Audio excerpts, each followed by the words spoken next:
Kami, gumagawa kami ng tent. Ito tent ng grade 2 Dionisio. Yan. Doon. Yan. Kanya-kanyang tent yung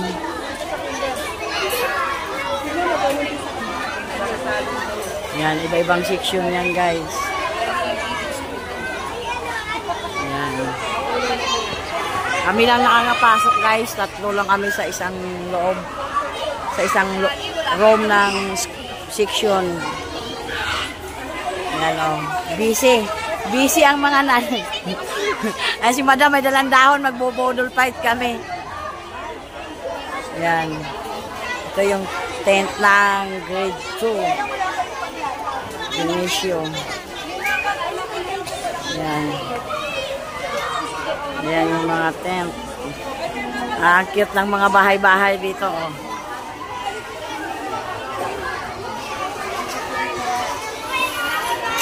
Yun.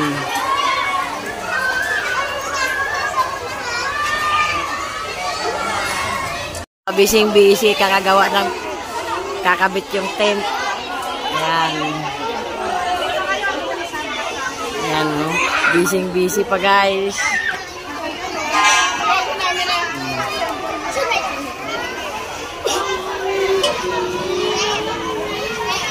Yan. Nakabit na. Ay, pasok mo sa ano ko.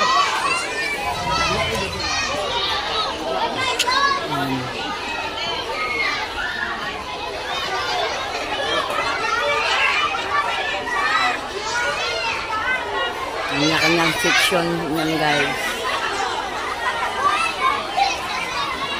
Naman yung grade 4 tsaka grade 6, guys. Tingnan natin.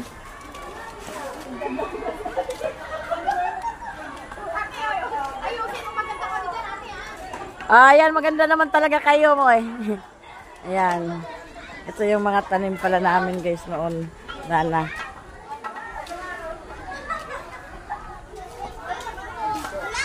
Yan, dito. Yan, guys, oh. Pati sa likod, sakop na, guys. Ayan. Oh, maraming tent.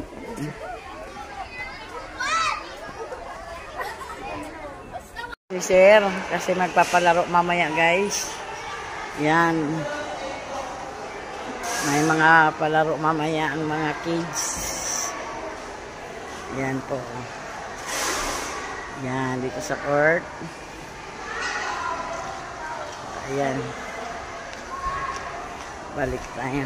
Tapos po, ilagay sa ating mga bibig. Ayan, very good naman pala. Ay, naku, meron pa rin.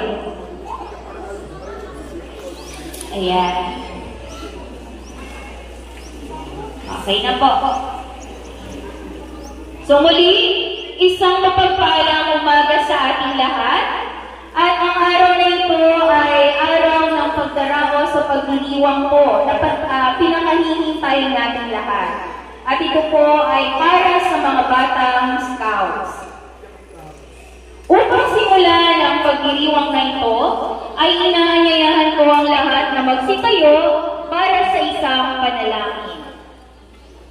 Upang magbigay ng mensahe para sa ating mga batang scouts, walang iba kundi si Ginang Emily D. Rivero.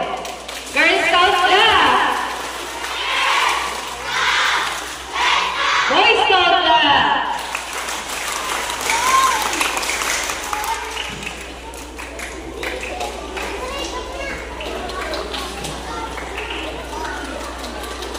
Na ngayong umaga ay kasama natin ang ating bagong kagawad sa edukasyon sa Barangay Tagalog, Kagawad Pogi. Yung po ang kilala ko, hindi ko pa po kabisado pangalan niya.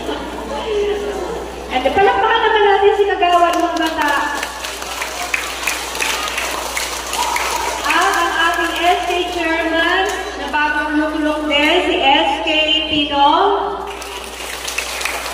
Sila yung mga taong magtataguyod sa ating paaralan. Sa dami ng problema ng paaralan, ngayon pa lang mamumuro problema na sila. Sa mga guro po ng paaralan, sa mga magulang na nandito sa ating umaga para sumuporta, sa mga batang madaldal, asa ng kamay? Right hand nyo, nasa yung kanang kamay? Okay, gayahin si mama ha, yung kanang kamay, ilagay muna sa bibig. Kasi, sayang lang ang sasabihin ng kahit sinong nasa harapan kung hindi naman tayo makikinig, di ba? Isa sa katangian ng mga scouts ay ano? Sila ay disiplinado. So, nagsisimula ang pagiging disiplinado sa pamamagitan ng pagtahimik at pakikinig kapag mayroong nagsasalita. Okay?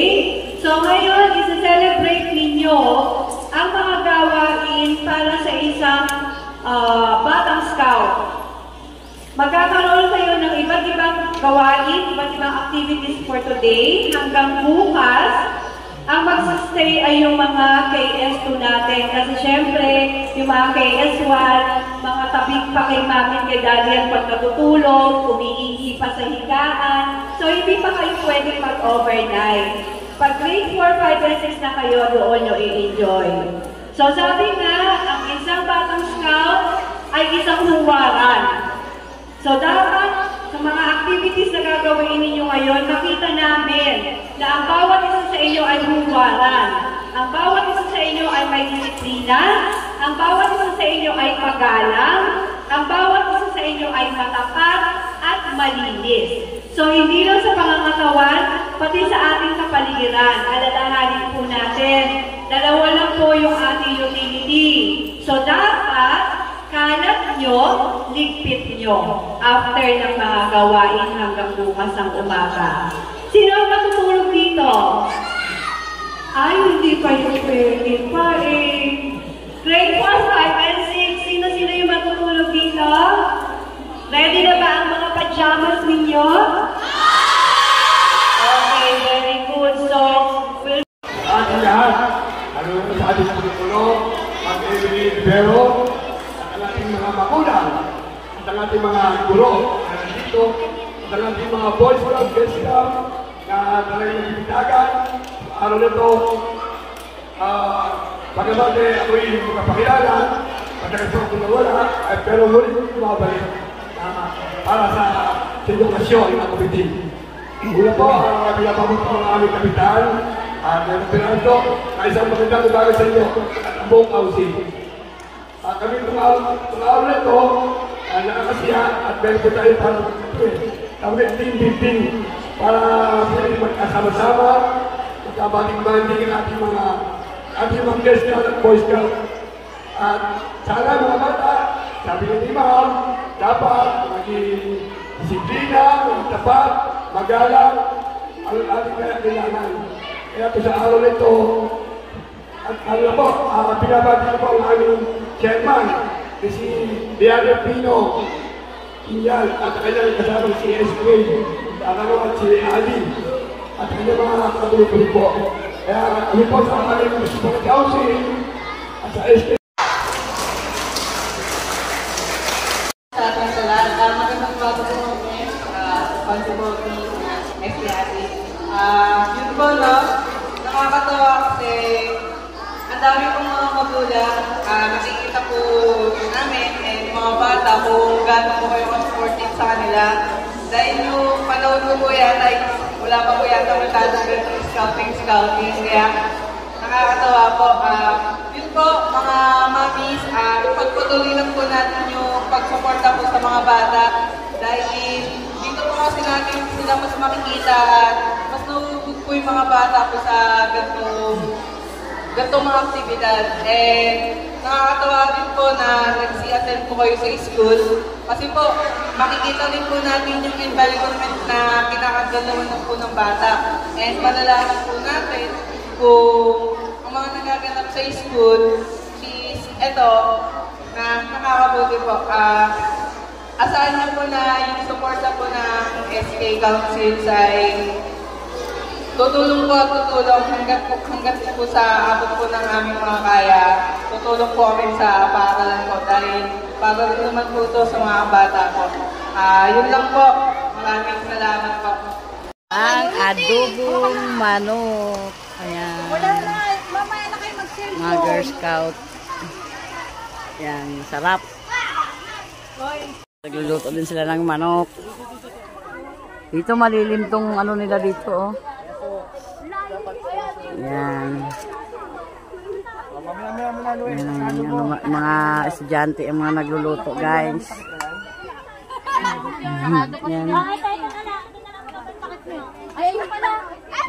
Andin doon nagluluto doon sila doon. Ayan, guys. Guys, nila din nagluluto, mga Girl Scout. Ayan. Adobong manok. Adobong manok, guys. Ayan. Ito din yung mga Boy Scout. Adobong manok. Ayan, oh. Ayan. Yum, yum, yum yan, guys. Ayan. Nag-practice silang magluto ng adobo. Ayan yung grade 5 tsaka grade 6. Grade 4. Ayan, oh. Ayan, nangangamoy. Nangangamoy adobo na dito, guys. Ayan, iba't ibang klase gawa ng mga estudyante. Sa area nyo sa test.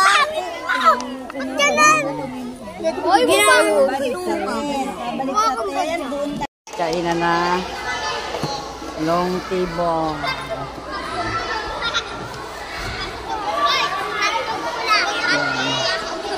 Mahabang lamesa.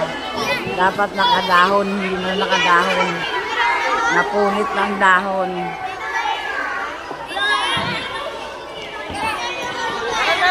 Ayan. Ayan, kumain na sila, guys. Ayan, oh. May kanya-kanya silang baon. Ayan. Ayan, oh.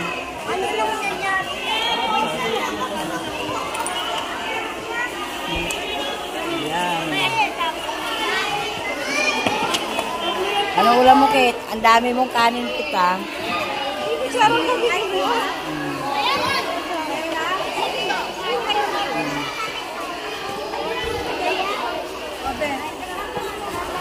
Yan, haba ng mesa nila. Oh, mga gutom na kasi. Yan. Oh, hotdog, chicken. Ang haba ng lamesa nito, guys.